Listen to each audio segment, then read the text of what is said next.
All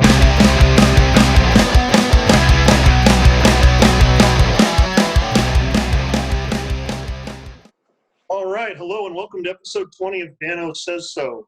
When I finished the first set of 10 episodes, I decided I want to talk to a close friend and just have a conversation that was relaxing for me and where I could laugh and where I could just get very honest with somebody who spoke my language.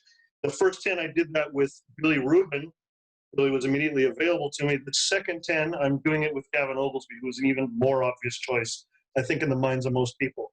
Gavin and I made all of our first music together. We were both in No for an Answer. We were both in Carrie Nation. After that, he was in Ignite, Killing Flame, Trigger Man, Funeral. That's an inside joke. Bud Days, a lot of music after the fact. He's also extremely well known as one of the more prolific graphic artists and just artists in the last 30, 40 years of punk rock. So Gavin Oglesby, thank you for doing this. Thank you. It's my first kid show. Fair enough. Besides being a unique guitarist with a style that's definitely all his own, my graphic style and my extremely underdeveloped skill set with visuals is almost a complete and total bite of all things Gavin from the first 20 years we knew each other.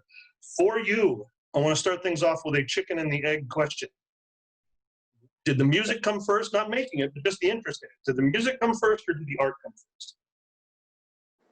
Oh, definitely the art. When I was in school, I was pretty shy and had stuff going on at home and so forth. And I kind of found that if I were to draw in classes, when I was in third or fourth grade, people would kind of come to me and I would kind of initiate conversation and, how'd you do that type thing.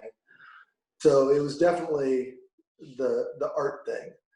Originally, I decided I was going to do architecture, but I realized at a certain point that all the architects I'd met through kind of the family construction business, I didn't really like all that much. And I kind of figured that's not really going to be a good environment, good fit for me. Plus, you've got all the type A alpha personality construction guys that go along with being an architect, and how I had heard my entire life that architects don't know how to build buildings. Yeah, I don't really see you running with that set. Yeah, not so much. Yeah. So then music comes into your life. Obviously, we sort of came into making music within a year of each other, but just the passion for music or the preoccupation with it and with punk rock culture, that showed up when? I was actually trying to think about it because there's another guy I listen to who interviews people exclusively on punk rock and how they found it. And I can't for the life of me think about where I noticed it first. I do remember watching something at my grandparents' house, which would have had to have been about, I'm thinking I was probably age 13 when they died. So somewhere around that time when there was a Don Rickles show and they had a punk band on it. I think it was even better than Quincy. Yeah, it predates Quincy at least. But I think it might have been the Dickies, which I kind of found out much, much later. It seems kind of odd to me, but yeah, that was my first experience. And I didn't really think much about it other than, that it was kind of the stereotypical TV show thing where they were all scared of the punkers and the punkers were doing crazy nihilistic, self-destructive things, and nobody could understand it. Did you do the thing that I went through?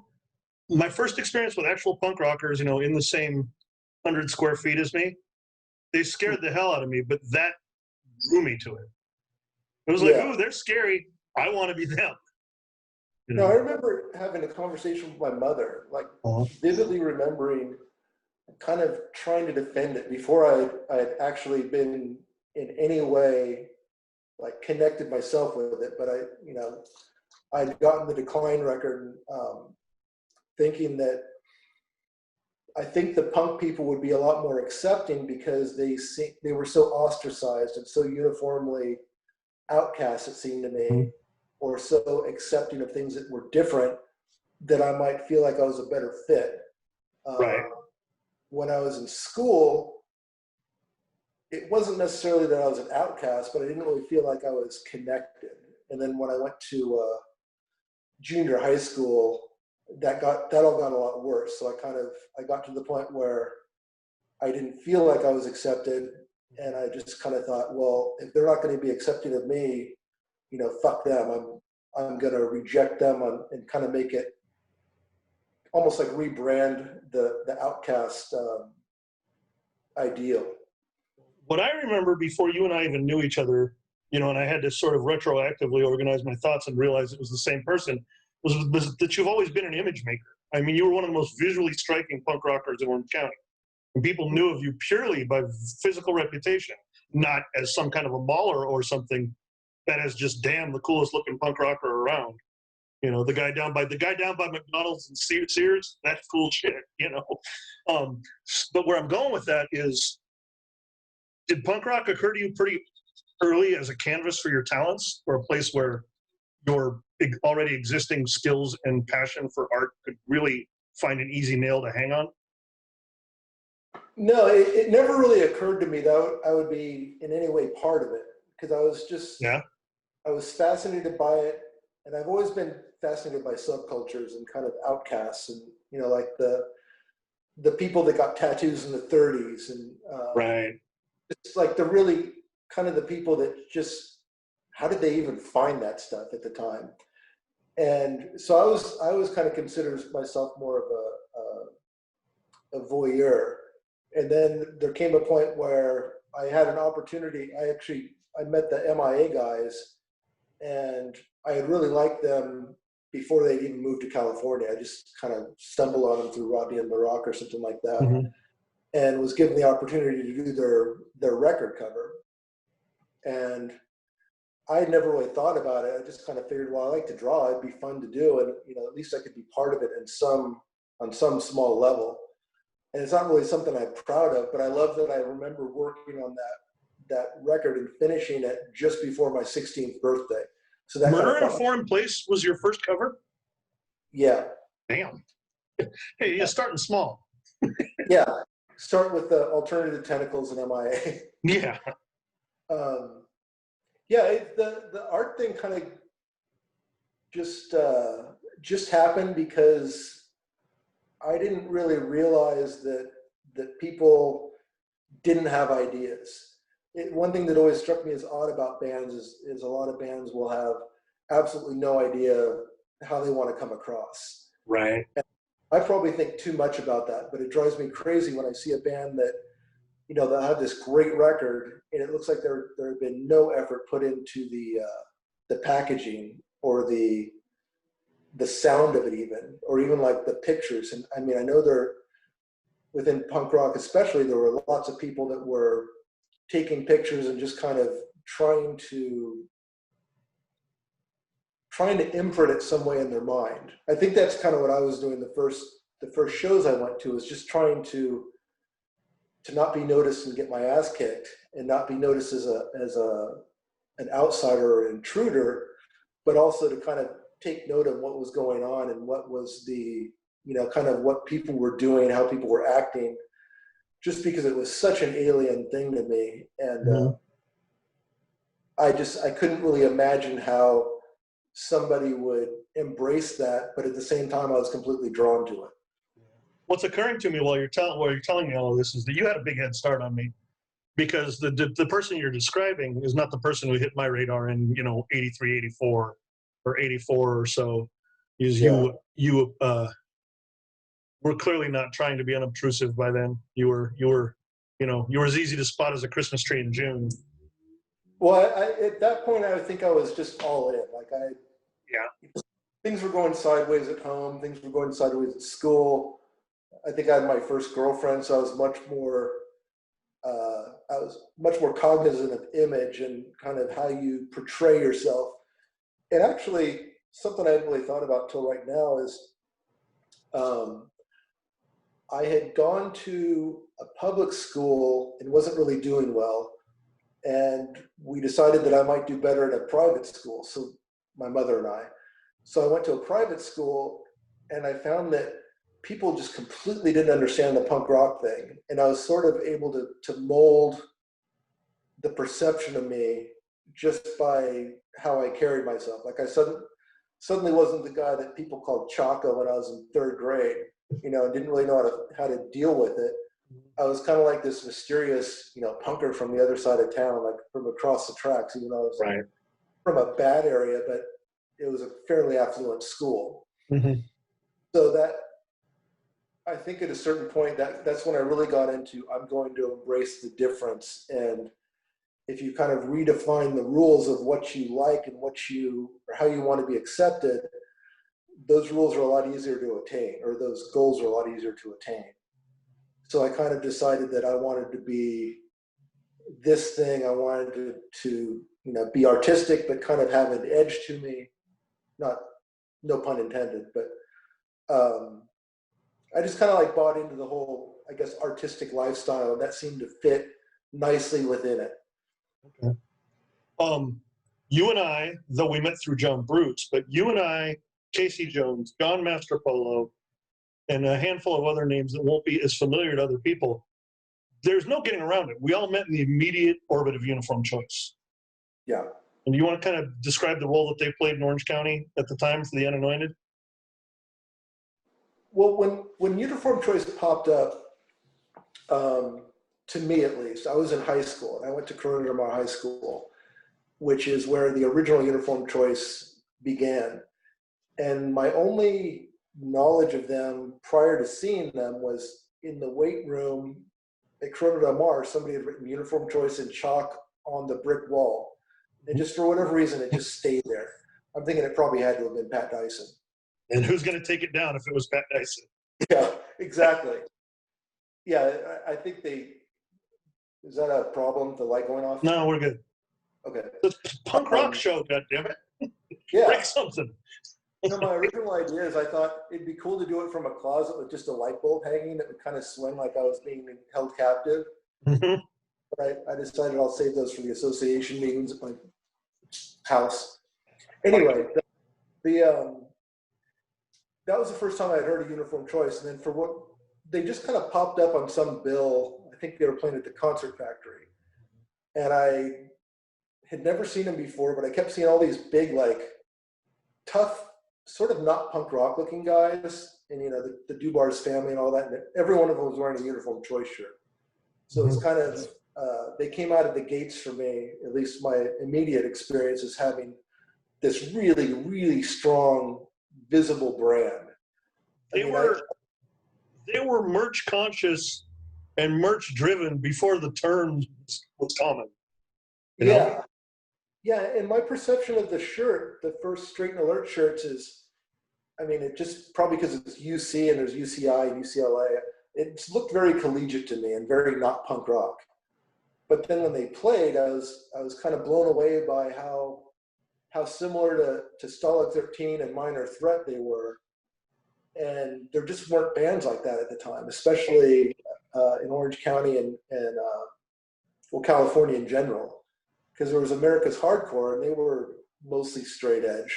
Mm-hmm. But I can't really think of another one that existed at the time. So it was really kind of awe-inspiring to have such a good band and such a powerful band that close to me. Mm-hmm. Meaning geographically. Because to me, the punk and like really hardcore bands were East Coast bands. Black Flag was they were a hardcore band, but it was just a different energy.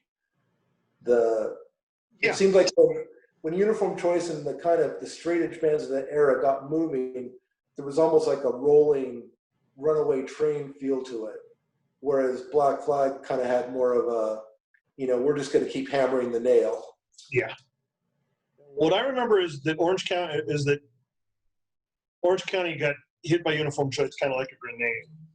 And there was just such a physically intense thing, and their following made such a statement at shows.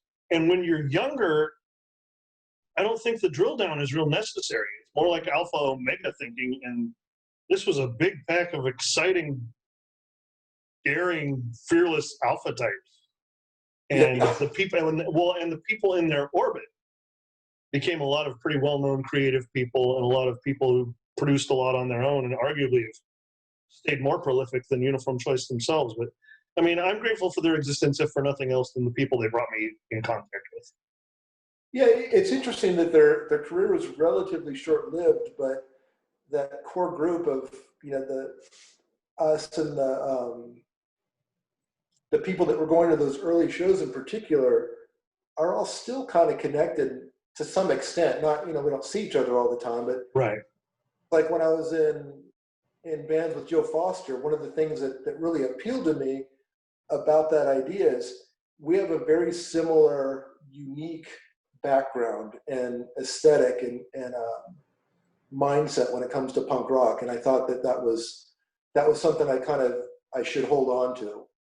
Yeah. And as it turns out, it didn't seem like it was worthwhile, but there's certain people I look at that way. Just, oh yeah, those guys were there, and those guys were in a sense, the inventors of Orange County hardcore, even though they weren't really in bands. It's just kind of that feel, that almost gang-like, I shouldn't say gang, but club-like mentality, or like we're a group and we're strong as a group. And I think it's lost in hardcore history. People's first understanding of Orange County really goes no deeper than the membership of Uniform Choice when you're talking about that. And really, OCHC, UC Boys, Hardcore 84 types, fairly large group of people, and I bristle at that as much as anything else when it comes to sort of how Southern California hardcore is archived. But, cry me a fucking river. We've gotten to fly around the world on this stuff, Yeah. Well, the Uniform Choice, I think I perceived it differently as this really super powerful entity, because we'd see them at these shows and it would just be like these massively chaotic shows. I was thinking the shows at Flashdance with Uniform Choice in particular are probably my favorite shows that I'd ever been to. Like that was probably my favorite club because it was so small and it was so immediate and it was just easy to get to, and just everything about it just kind of worked for me. And it was a good Flashdance. Yeah. The Flashdance is where this overly milked picture of you and I hanging on each other singing backups with Dubar comes from. And what people who see that picture, some of them know that the weird fucking hippie with the white sleeves is actually me. But what they don't realize is that you and I didn't know each other from Adam in that moment. That's two complete strangers. That's two complete strangers joining on that mic. Yeah, and I remember vividly, for some reason, seeing you at that show thinking, why would somebody do white sleeves on their jacket? Like, it seems really cool now, but at the time, just like, that's not very dark and scary. Yeah, well, get to know me. So let's get into music. Otherwise, this is going to be what a Dan and Gavin interview could predictably be, which is about 3.5 hours long. The story of how you became a guitar player, I think, is the more polite way is to let you tell it, but including how you actually learned the frets, playing, the whole 9 yards, how the decision was made, how the self-education came about, all of it. It's a pretty good tale. Well, again, when I was in high school, not playing any sports, but working out in the weight room in Kroner High School, somebody whose jacket I did came to me with a mysteriously cheap guitar, and he had access to about 5 or 6 of them, and they were like $50. And I'd never played guitar. Is mysterious a pseudonym for stolen? Is that what you're saying here? In retrospect, yeah, probably. Okay, all right. Just kind of looking back at the guy and how it came about, I'm thinking they might have been a little hotter than the pickups. Okay, fair enough. But anyway, I just kind of I was just sort of amused by the idea of me having a guitar, because I had no musical inclination or real interest other than really being obsessive and studying anything I like. So I'd study pictures of bands I like. And I got the guitar and, didn't know how to do anything on it. Didn't know how to put strings, didn't have a pick, couldn't figure out why it wasn't louder. Just everything about it I didn't know how to do. So being pre-internet, I thought, well, the only way I'm going to learn is I'm going to have to look at pictures because I'm not taking lessons. I'm not going to, spend my money on lessons. I just blew $50 on this guitar. So I look at Flipside and kind of try to figure out, how the guys in Social Distortion were holding the neck of the guitar and how, I'm trying to think of other bands that I remember noticing at that time. But just basically looking at a lot of self-taught people just mangling the guitar necks, trying to, make this thing that they probably don't even know what it is, but they know they want it. So I got this really odd perception of how to play guitar by looking at people who taught themselves. And I also remember I used to go to uniform choice practices as much as I could because I was just so in awe of how powerful they were. And I'd watch Vic, the guitar player, and just how incredibly fast his hands seemed to go.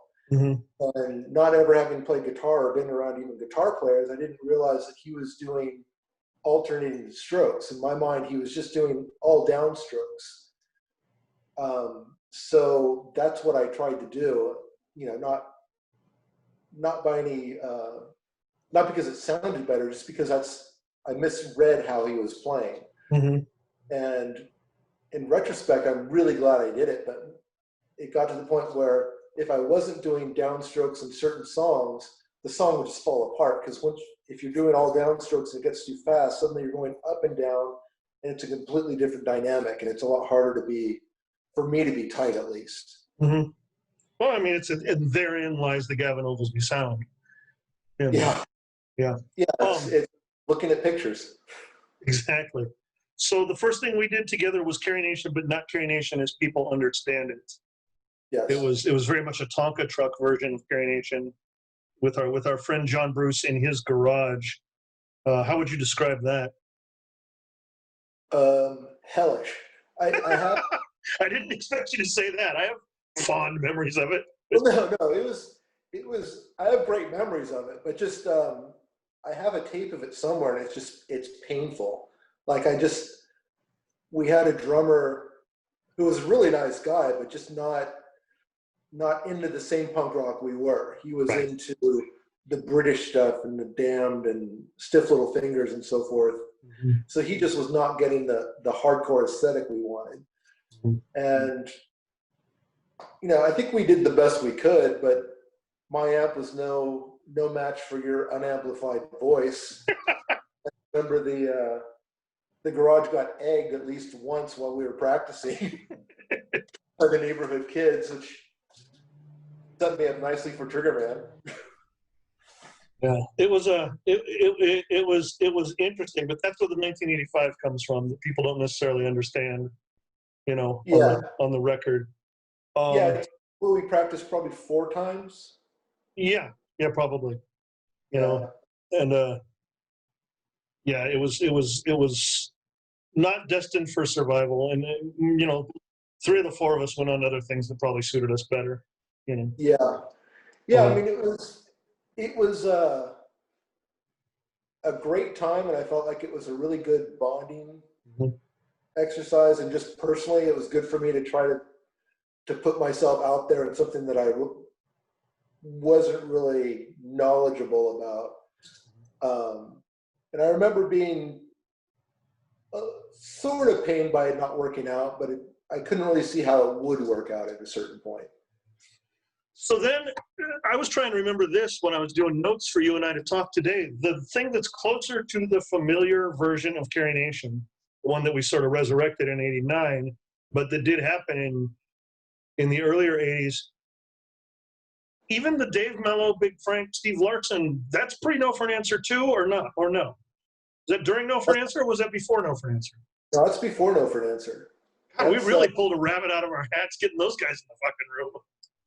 Yeah, I mean, Dave must have just felt like he had been kidnapped or something, because I remember he showed up with a Les Paul and a Marshall half stack, and just everything he played sounded great. Like he took kind of the mediocre, not real original riffs and just made them sound cool. There was a momentary version of Carry Nation in 1985 or '86, if people don't grasp it. and it's the part where the permanent rhythm section came into play. But it was Gavin and I, Dave Mello from Uniform Choice, Big Frank Harrison, and Steve Larson from Instead. And for you and I, next level musically, it was like, uh-oh, real band, guys. Yeah, it's like we jumped about 3 steps right there. Yeah. And I remember vividly just like anything Steve played sounded good. Right. Like you could just hit a note and Steve would play it. It's like, this is a cool song. Right. And what I don't think a lot of people understand about that time in Southern California, how small a world it was, but how punk rock had to come through Southern California. All the biggest stuff had to come through the Olympic and then subsequently Fenders and then subsequently the Country Club. Is that without a band to his name, without a note of music behind him, Big Frank was a star like a band by himself. Yeah, Big Frank actually drew in terms of bands. He did. You could tell people you're in a band with Big Frank and be like, oh, cool. Yeah. And yeah, I mean, it was, if we had been like a really good band that had our shit together, it seemed like he could have made us huge. Yeah. Well, by the time we swung back again and did it in '89, I think he was determined and willing to do so. And you and I were becoming a little too artsy fartsy for the Carrie Nation model. You know, it was short lived in its style. You know. Yeah, it also Carrie Nation was sort of. It was doing the things we loved that we knew were silly and kind of made us giggle. Oh, like I think when we did it in '89, it was an asshole band. Yeah. I mean, you know, it was kind of like making fun of all those tough guy bands. Breach Conversion by the Sword, but of a 5'5" horde, was written a week after Project X was released. I mean, it was a little pointed, you know. A little bit, yeah. Yeah, that's. But what was funny is by then this dynamic had been disappearing from people's thinking that I don't think has ever been gone from ours, which is that, you know, punk rock is part of hardcore. You know, the fuck you is still a central ingredient for me. No, and I mean, it's always kind of been an issue for me that the people that pop up out of hardcore and have no background in anything else, like, or I shouldn't say that, they have no punk rock background. It's like I remember seeing something one time that had, we talked about this briefly before, but had something that said hardcore, and it said it in the collegiate type, and it said hardcore in the crass kind of stencil type. Right. And it was something to do like, which one are you? And to me, it's always I was never a huge fan of crass, but that aesthetic and that mindset, I love. I think it's so interesting. Right. And it's an outsider form rather than the popular kids. And when straight edge and hardcore in particular became the popular kids, I think you were kind of like, no. No, all of a sudden we were writing lyrics about the guys that were in the van 30 yards ahead of us, you know, and we were suddenly the only straight edge band in the country besides those mean old men from Boston that were wearing black from head to toe. Yeah. Yeah, I remember you were like, I kind of didn't get them as a straight edge band. I get it now. But it's probably I didn't get them in the same way that people didn't get us as a straight edge band. Right. You know, there's a Revelation podcast, and I've since come to know the guys a little bit. I mean, I don't think it's actually generated by Revelation, but this Where It Went podcast that is going release by release and interviewing the bands on the releases, and they made the very safe move of interviewing Casey for the You Laugh 7-inch. And they sort of refer to us as being a little bit coarse, or, you know, I think I get the main asshole label in it. But it's funny because my take on it, and when you look at the evolution of hardcore since 87, 88, and particularly straight edge hardcore, my take on that is, well, yeah. Yeah. You know? I mean, look at the fucking Dairy Queen strawberry milkshake that music became without a few good assholes. Yeah, and you get it probably isn't a direct correlation, but the pop punk thing seems like it kind of derived out of a certain type of hardcore, and the emo thing. And just like, it just doesn't. I just don't get it. Like, to me, it seems antithetical to anything that that I was drawn to punk rock to initially, at least. And No for an Answer was, you know, it wasn't like we were trying to be counter necessarily, but just that's just kind of what came out. Well, to me, and this is why I was blessed to have, blessed in the most atheist of senses, but blessed to have you as a creative partner, is that there was an immediate attempt to create our own brand. Everything was white on black. You worked exclusively with non-serif types, some of the influence of which is obvious and over your shoulder, you know, but we, our records didn't look like anything else. Our records did, yeah, well, that's me ripping you off on the banner behind me. That's 9 feet of, I learned to do some of the things Gavin does, you know. You know, we were on a label where nobody else on the label's record looked like ours, and it stayed that way, and it stayed that way in the projects that we've done separately for the next 30 years, and I'm very proud of that. But it is a case of me following your example, which is a cool thing and a fun thing to observe as I get older. No, I'm definitely flattered by it. I think you kind of do yourself a disservice in not acknowledging that you do have an aesthetic principle. Mm-hmm. A lot of people don't have that at all. Right. I mean, when I do records for bands, I stopped asking them what they wanted, and I started. I'm sorry, I find that hilarious. But well, a long time I realized that most bands don't know what they want; they know what they don't want. Okay. So if I were to go to a band like Sensefield, mm-hmm. It shouldn't look like a Crass record. No. You know, it shouldn't look like an Exploited record. Mm-hmm. I kind of felt like you kind of have to define their aesthetic based on what they sound like and kind of the mood. Mm-hmm. The whole thing I always felt like needs to be cohesive. Yeah, you and I are gonna record an epic here because we're at about 40 minutes right now, and I feel like we're in the first half, but I don't fucking care. Okay, whatever. You cut all the. I don't edit. I pretend that I do these as intentional one shots, but the reality is my editing skills are terrible. So, you know, okay. Well, when the conversations really drag, I drop a still photo over the person sitting there with their mouth open. You know, again, this is their best album cover while they catch their breath. You know. So I'll watch for the overlays and the. Yeah, pretty much.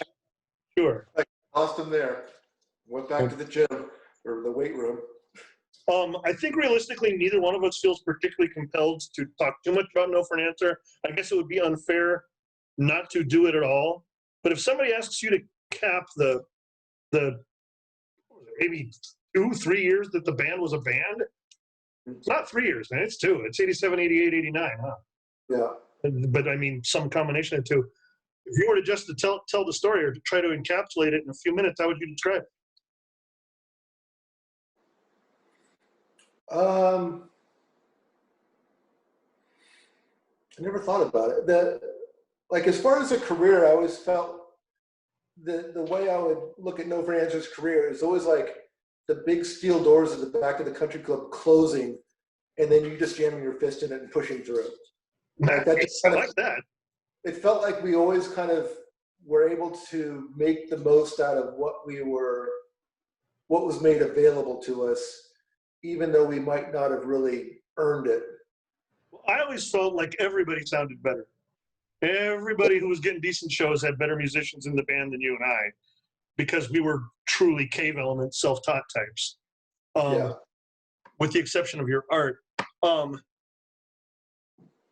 But we were the most intense in our own way, not jumping around, not dumb, silly physical intensity, but more of a mental and psychological intensity and a mindset towards the task at hand, you know? Mm-hmm. Well, I think that we had a perceived strength because we weren't trying to be exclusive. Right. Or, I'm sorry, not exclusive, inclusive. Okay. You know, there were some bands that, you know, everything was let's get our hands together and, you know, do the high fives and all that. And we were kind of like, we don't like you. You know, you might be able to sing this song good, but you're different than us. Yeah. And there was a self-isolation that Mm-hmm. probably helped us. Yeah. The thing that I have mixed feelings about, and I'm glad that when we started doing, the benefit shows later, and when we were, when we involved ourselves in the commemoration, revelation, and everything else, is that we limited to the You Laugh lineup when we swung Yeah. back on it. That's not a judgment against any of those guys. Sterling Wilson was fun as hell.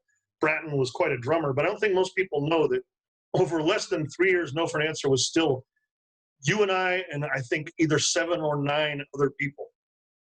Yeah. So I mean, it was like just going back to the original lineup and cutting out the BS and sort of acting like there's this rule that, yeah, you don't play a No for an Answer now unless you did backups on the Screaming for Change album. That kind of works for me. Yeah. Well, also, it kind of goes back to the core group of friends. Right. I mean, I love Sterling. Sterling's, I haven't talked to him in years, but I have nothing but good memories about him. But he was a really good musician. That wasn't really No answer. Yeah, and the same with Bratton. You guys are both entirely too good at this. Go stand over there. Yeah, and Brad always gave me the impression he didn't really like us anyway. Like he kind of seemed like it was more of a career move than this is what I want to do. Yeah, I don't disagree with that at all. Which I guess it's a backhanded flattery, but Yeah, I mean, I don't think it hurt him, but I don't think it really helped him either. Okay, so post No for an Answer, we did a revisited version of Carrie Nation that we've sort of talked about. Then you and I went to our own corners and did our own music respectively. Mm-hmm. What do you remember about Triggerman and about that era? So a really broad question, but it was, you paired yourself with a completely different type of vocalist. The shackles were off in terms of you stopped limiting yourself to 2-minute songs. You did a lot of really interesting things. You did a color record cover, damn it. Blew the good budget. Yeah, so just hey, you're on my label. So tell the kids about Triggerman.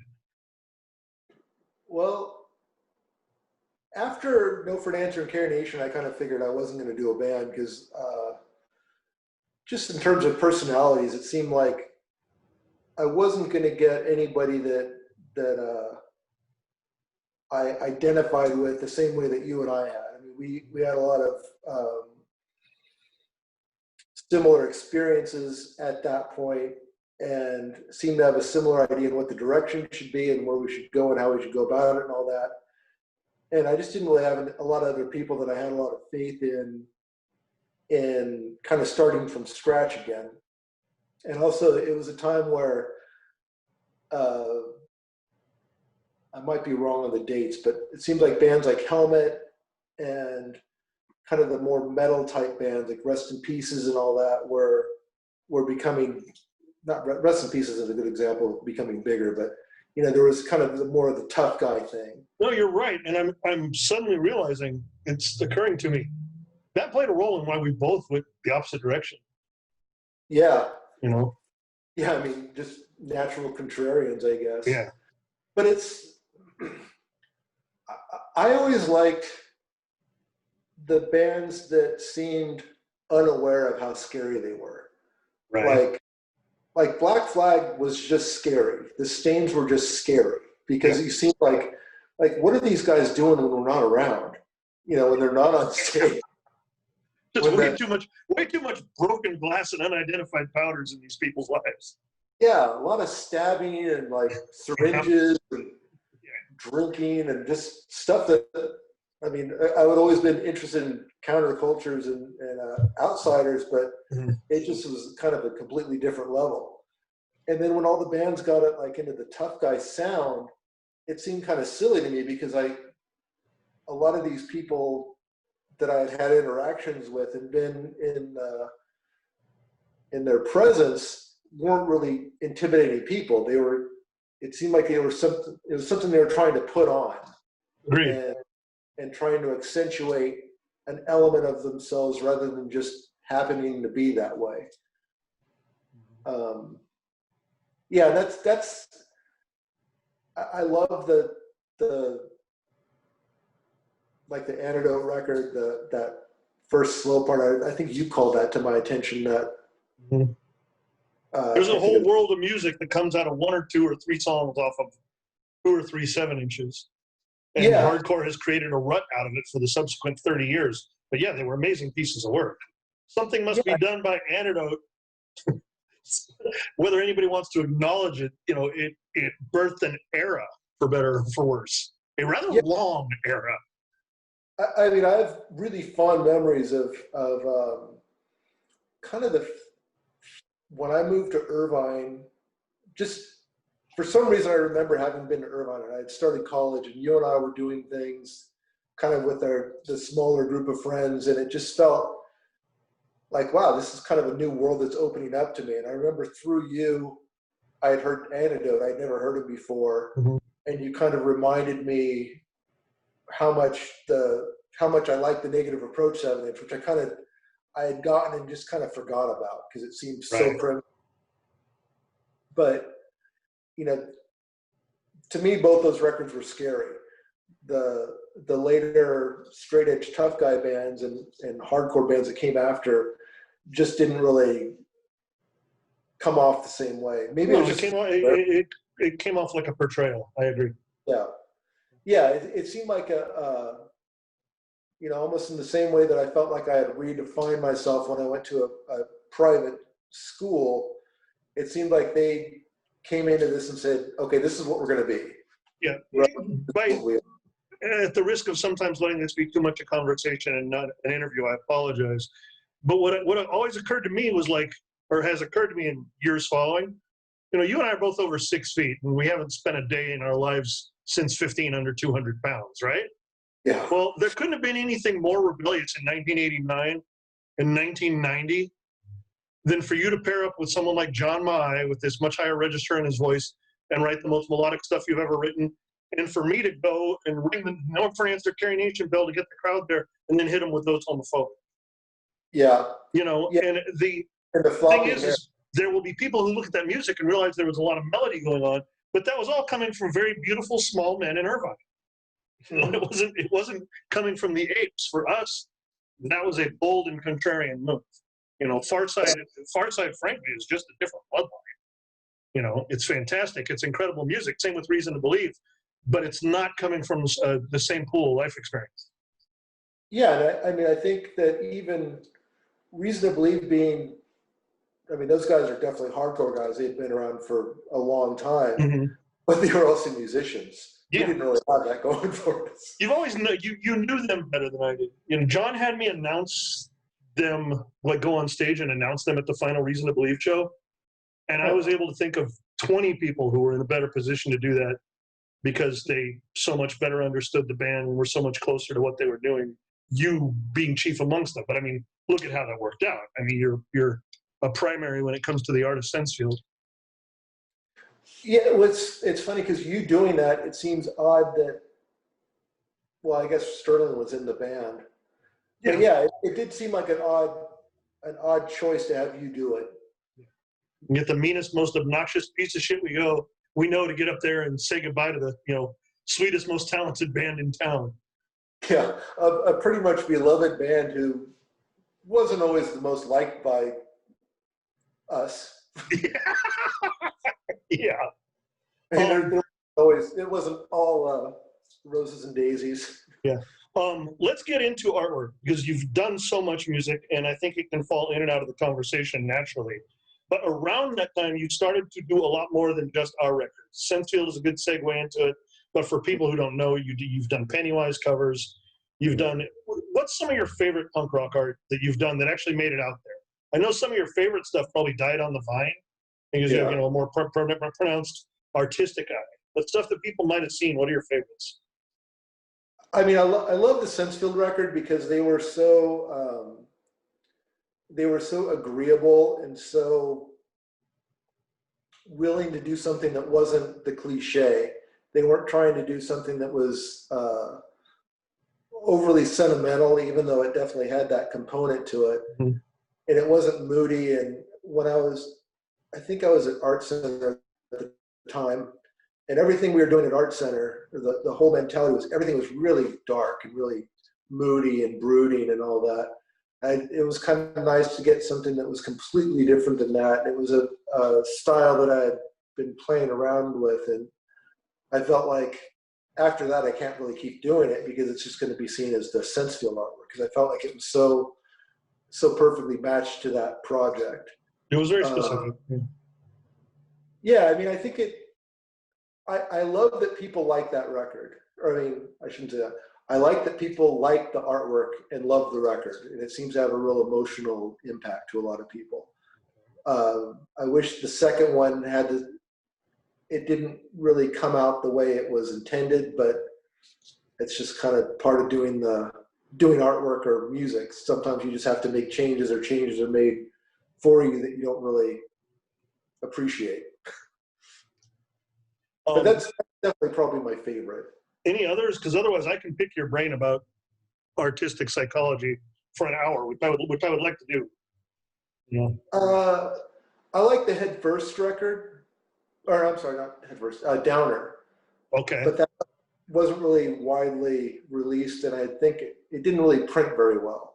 But I kind of like the idea that if you look at the way that record is put together, I kind of tried to do the lyrics in a way that was like the person that was singing, or the character that was singing the record was writing the lyrics. Uh-huh. So it gets to a particularly hard or troubling line, I put way more pressure on the pencil, like broke pencil leads and stuff like that, just to kind of, to try to, like, I don't know if anybody would pick it up, but I just kind of like that little detail of there's something else going on. And that the subcurrent is something I always try to get in artwork. Like something had just happened that was strange, and you're trying to recover from that, or, you know, how are you going to deal with that almost?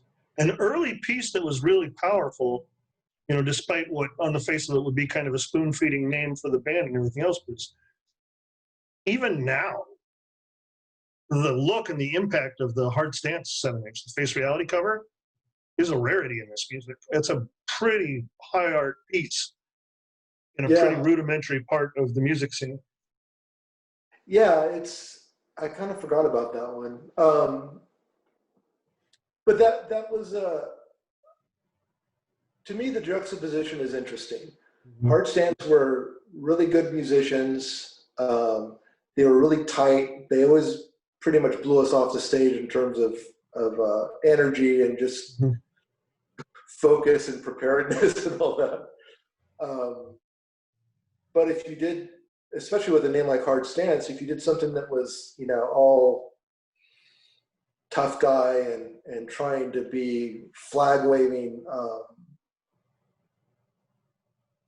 I guess just tough guys, for lack of a better description, I think it loses some of the impact. I think the nuance and the fact that there is more of an artistic feel to it and more of a somber feel, to me, makes it way more interesting. Yeah. It's a great record cover. I mean, Carrie Nation similarly was an aesthetic you weren't seeing in hardcore at the time. Very exacting, very precise, very clean lines. You know, almost no gray values. You know, it was a remarkably bold move. Yeah, I remember when I first came up with the logo of the guy with the sword, just thinking, this is really it's really striking, but like, is a naked guy really the best way to promote your band? It was that nude, muscular man that hardcore had been looking for. I agree. Yeah, no, it's Superman without the clothes. Yes. And, you know, no hair. Yep. I want to ask you something, because you talked about not asking bands what they want. I know this from the limited amount of work I've done for other bands and from trying to do things by committee in a band. Do you almost at sometimes just wish or think about stepping away from doing work for other people? I mean, you got to pay the bills, but there's something to be said for purity of vision. I cannot stand having people over my shoulder on something visual. Like when we were trying to come up with what the album cover was going to be in Chiner's Club, I would have to hide the fact that these little minuscule adjustments that people wanted made struck me as uninformed and just struck me as change for change's sake, which isn't fair to them. It just has to do with the fact that I think artists exist within the space between their own ears, and sometimes they don't find satisfaction until their singular vision is on the page. But a guy like you, who's even more exacting than me, I know this from firsthand experience, I should think at some point along the last 30 years, your head would have exploded by now. I mean, if you could have total autonomy and survive, would you just write off working with others?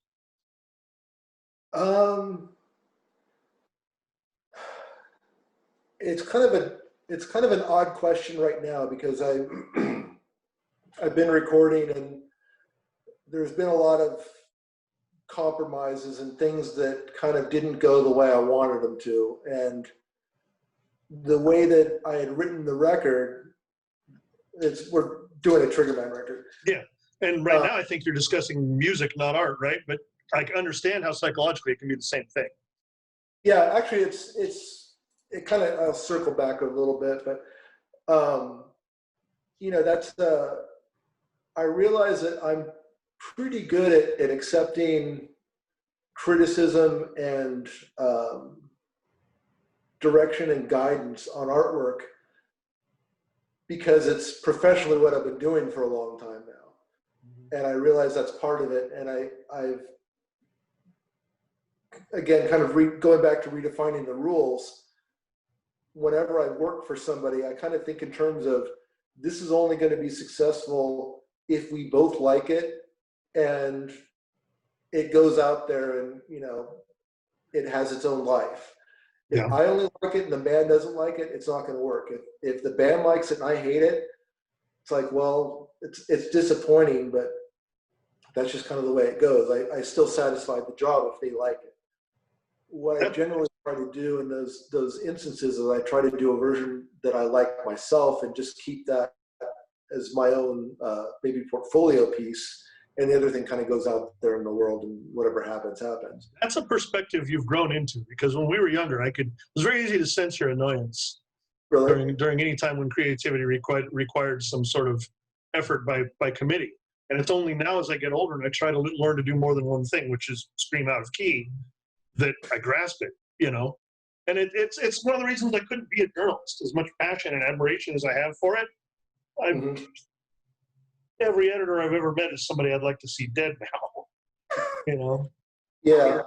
Well, that's kind of the way I got with the Triggerman record. Is I love doing it. I didn't want to do it in the first place, but I just kind of figured if I do it, I'm going to do exactly what I want. If they like it, they like it. If they don't, we just don't do the record. It's not that big a deal. Another philosophical question. Do you think that it is a cynicism on the part of men racing through their 50s? Well, I'm sure it's true of women in their 50s from the scene too. Or that everything was new at the time. But to my eye, creativity and uniqueness of effort has gone out of vogue for more than a decade. And truly rare or unusual product isn't celebrated, it's rejected. Something has to be understood and digestible within the sphere of hardcore and punk rock to really make any waves. Could be a romanticism, but I think in our youth, the exact opposite is true. Black Flag was nothing like Bad Religion. Bad Religion was nothing, like the bands from up in the valley, And the East Coast was scary because they had no hair and they ran around a lot more, Yeah, I watched a documentary on Fat Records, and I'm not real familiar with a lot of the bands, but I was really struck with the similarity of all the bands, and it was kind of disappointing to me because I know Mike is a real, he's definitely a punk rock guy, and you can't really question his bona fides, but the similarity of all those bands is just kind of annoying to me. And sorry, I lost my train of thought. I just think it was not always thus. And I'm wondering whether you think the same thing. It was not what was not. It was not always that way, in my opinion. Oh yeah. No, I think that it kind of became codified with the more video and the more fanzines and the more merchandising that happened and all that. Everybody just kind of became the same. And with the Triggerman not going the way I wanted it to, I mean, I'm overall really happy with the record, but there were things that I felt like were just a struggle to get through, and for me.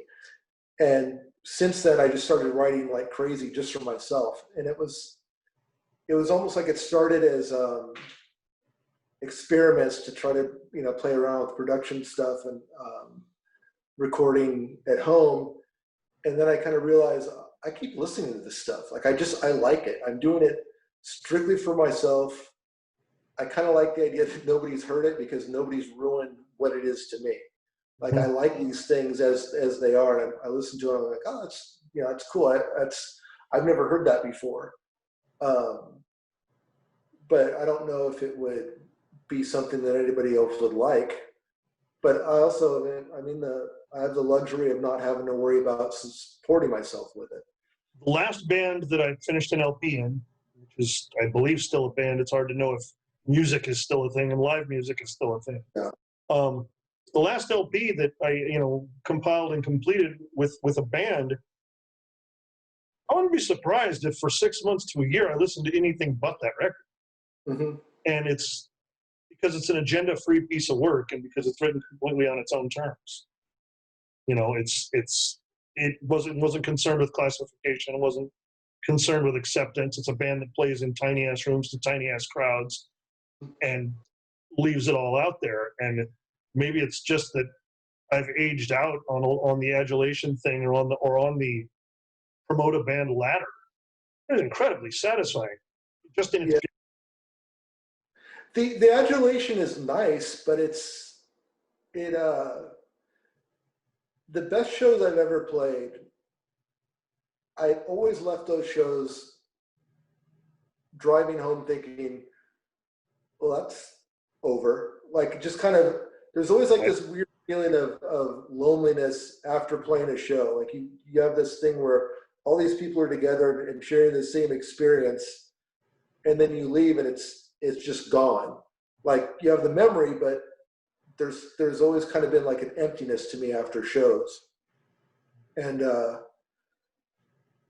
I don't know. It's if you like what you're doing and you're doing something you're proud of, it shouldn't really matter. Like of course it's nice to have people like what you do, but going back to the punk rock I don't want to be any part of a society that wasn't really that interested in me in the first place, or that accepted in me. Why should I care if they like me or not? I'm doing what I wanted. I like it. I think it's good for what I wanted to do. I was saying to somebody not too long ago, I haven't made a lot of good records, I don't think, but I've made a lot of successful records in that they were records I wanted to make, and I did what I wanted to do. So my most popular records are my least favorite. Yeah. Our most popular band is one that neither one of us has much use for. Yeah. No for an Answer was literally us me especially learning how to play an instrument. Mm-hmm. I mean, you had a little experience beforehand. But I'm not sure exactly which monster from the series of Japanese monster movies that I was trying to portray with the vocals on the LP, but I didn't nail it. It's certainly not a human trying to make a coherent point. It's some weird thing that rises up out of the ocean and snatches planes from the air. Well, I think there's probably a component to that people like and people respond to, like the primitive, unvarnished records that we put out, because there's a bunch of stuff on those records I wanted to fix at the time, but it wasn't really financially feasible, and there didn't seem to be a big appetite in the band to go back and fix anything. And it's like, well, that's what we sounded like. Right. Yeah. Broad questions, and if you need me to put a finer point on them, I will. But there's stuff I really want to get to in this besides the archiving. Do you have a primary medium? I mean, I think of you largely as a painter, but you're fantastic with graphics. To inside baseball for people watching this, Gavin and I still work together quite a bit artistically. Because what'll happen is I'll be in a band, and we'll get to a point where what is needed for the cover exists outside my skill set. So I will do some mock-up or some loose suggestion of it using my crayons and my crayons and my coloring books, and then Gavin will go do the real version. So you're skilled with a tablet, with a computer, your sense of spatial relationships, your grasp of type values, and everything else. But you're an over-the-top painter. and you're quite the musician. What would you call your primary artistic medium? Uh, literally until about the last month or two, I would say that I had been a much more successful artist in terms of a musician. Not that I was necessarily a great musician, but I solely followed what I wanted to do. I never really tried to do what I thought would be successful or what I thought people wanted to hear. With art, I kind of realized at a certain point I was doing the opposite. I was doing what I thought people expected of me and what I had made money doing, and kind of being stuck with that. Well, it's got to look a certain way. It's got to be a certain amount of polish. It can't be too artistic, and it just got very, very safe. That poisons the well, doesn't it? How do you mean? I should just think it would affect your love for the craft. Yeah, well, I kind of realized that I had been in probably like a 10 or so year rut with painting. I just kept trying and it just kept not working out. And at a certain point, it's so simple, but I realized I'm doing all the stuff I stopped doing when I got hired to do professional work. Right. I started literally holding the brush different. I started looking at things differently. I started, I wouldn't do something that wasn't fairly defined. When I was doing stuff for Disney, you can't have Disney characters look like they have like a mouse. Mickey Mouse has real fur. It would just look creepy. So you kind of have to get to this stylized version. And I noticed about 2 or 3 months ago that all the things I thought of, or I thought I was trying to get to, I wasn't doing in the proper sequence.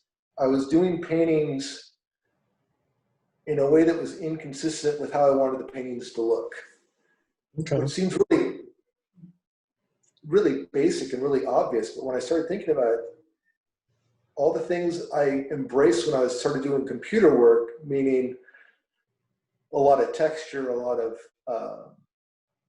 things that look like they're spilled or splattered, and all these things that were done in a very specific way to look careless, but still, would have Mickey Mouse or Winnie the Pooh or whatever on it and look right. But to do that in computer, you get sort of an organic feel. And that's the way I used to paint. And I kind of stopped painting like that. It's like I started painting more like a computer and doing computer work more like a painter. Interesting. And I don't know what happened. I think it was just I did the type professional work for so long that I stopped thinking about what I wanted it to be. I kept thinking it's got to look like the person I'm painting. It's got to be, everything has to be correct. Mm-hmm. And one of the parts that I was having trouble with when I was kind of going through this rut was I hated doing paintings of celebrities, and people go, "Oh, you love Nicole Kidman, don't you?" Because I painted her a couple times. And it's not that I like Nicole Kidman so much. I like that she's pale. I like the way she's usually lit. It seems like photographers tend to photograph her a certain way, so it kind of lends itself to being a subject of the stuff I like to paint. I'm convinced that Ellen von Unworth photography exists only so that she can finally get a woman on one of my album covers. A photograph of a woman. I've heard that. Yeah. But what I'm saying is I kind of understand your fixations.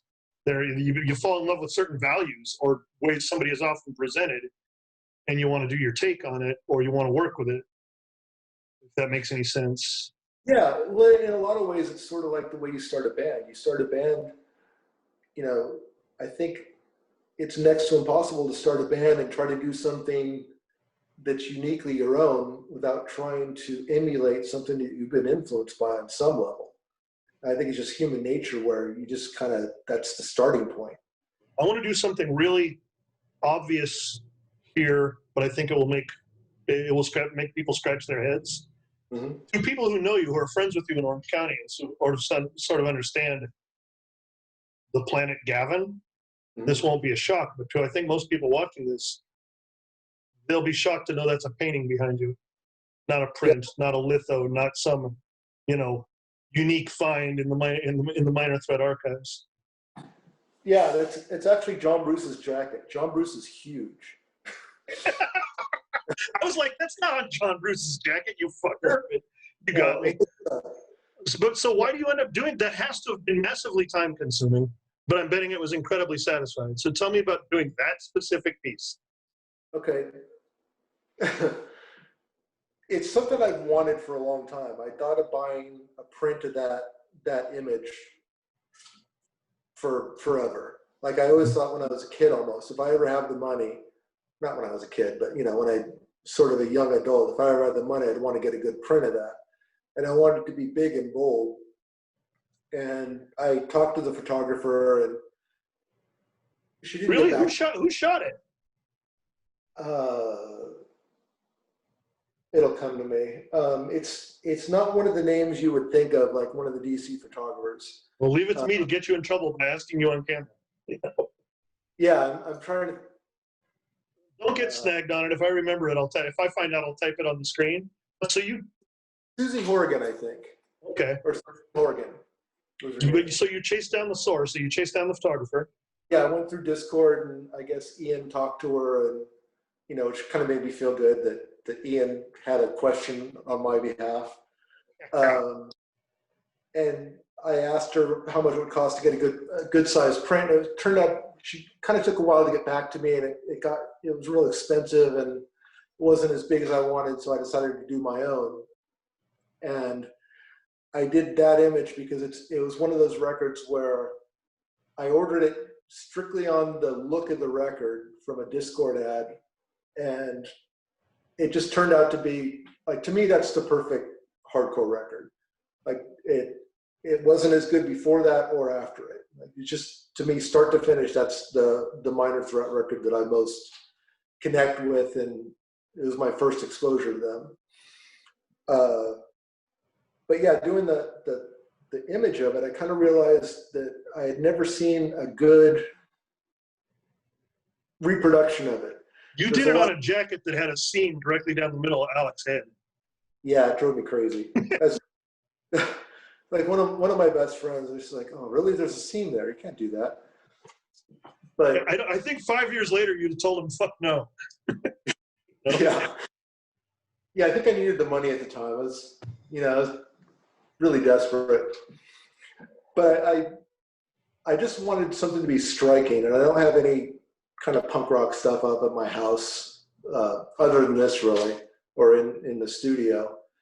And I just kind of like the idea of studying the photograph and kind of learning about it almost. And I realized that there's a little bit of reflection on his head, like he had just been in the show, which I thought was kind of interesting. I'd never noticed that. It's made it seem a lot more immediate.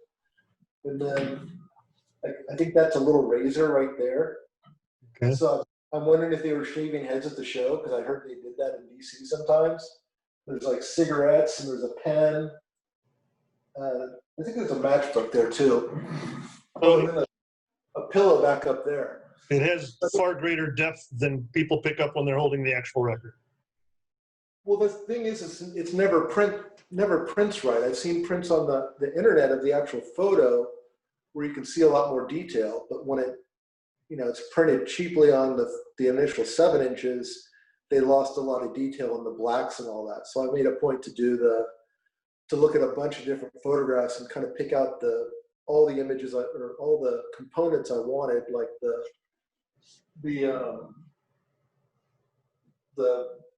thing on the jacket. And then I noticed, this is one thing I loved, is I noticed the stitching on the boots, which you can't see in the picture, but I always thought that there was like a double sole in the boots, and they were boots exactly like I used to have. And I'm like, wait, those are stitches. So I kind of accentuated those a little bit more. But the grays and the shine on his head, or why I texted you and told you that you need to leave that fucking thing in your will for me. And Yeah, Gavin's response was lovely. You want to tell him what you said? I said there's chances are pretty good you're dying first. So something to that effect. That's my boy. Well, listen. Go ahead. Oh, I was going to say, but I mean, if Casey had it, he would realize that it's better than his jacket. That would make me feel bad. Mm-hmm. It seems like you should have it. I need something to make up for those damn white sleeves on my leather. You know. Yeah, well, I kind of felt bad for you, so. Okay. Black sleeve. I think you and I should maybe do one of these at the end of every season or something, because I think it's already my longest episode, and I could keep going. I'm not going to wrap it up yet, but what we've established here is sort of a purity of vision, a real self-awareness creatively, certain standards you hold yourself to creatively. We've had some fun with the history.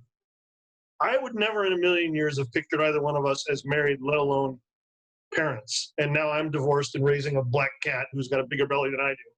You, on the other hand, have a wife and a little boy. Yes. What of the Gavin Oglesby story that I grew up with, and of the values and the experiences that were part of punk rock and that are relevant to this podcast play a role in parenting, and how? I mean, you're punk rock dad. There's no getting around it. Yeah. I think that the main thing is just I've tried my best to be always straight with my son, and if I don't know what's going on, I'll tell him, and I'll try to not freak him out that I don't know what's going on, but I was just trying to be straight with him, and that's it's worked out well so far.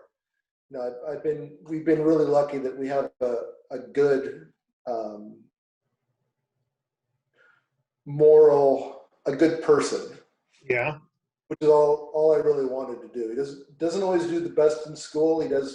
Overall he does well, but he always tries, and he's solid, which I love. That's got to be extremely fulfilling.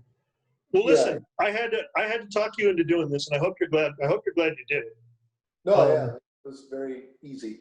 Okay, I would very much like to do it again. You know, a few months down the line, and I think what you and I have to do is limit our scope of subject matter so that we don't end up creating a mini series. But thank you so much, Gavin, and thank you for being so open and for tolerating somewhat bizarre questions. I appreciate being asked, actually. All right, sir. Well, I'm going to hit that button. That's episode 20. Hey, thank you.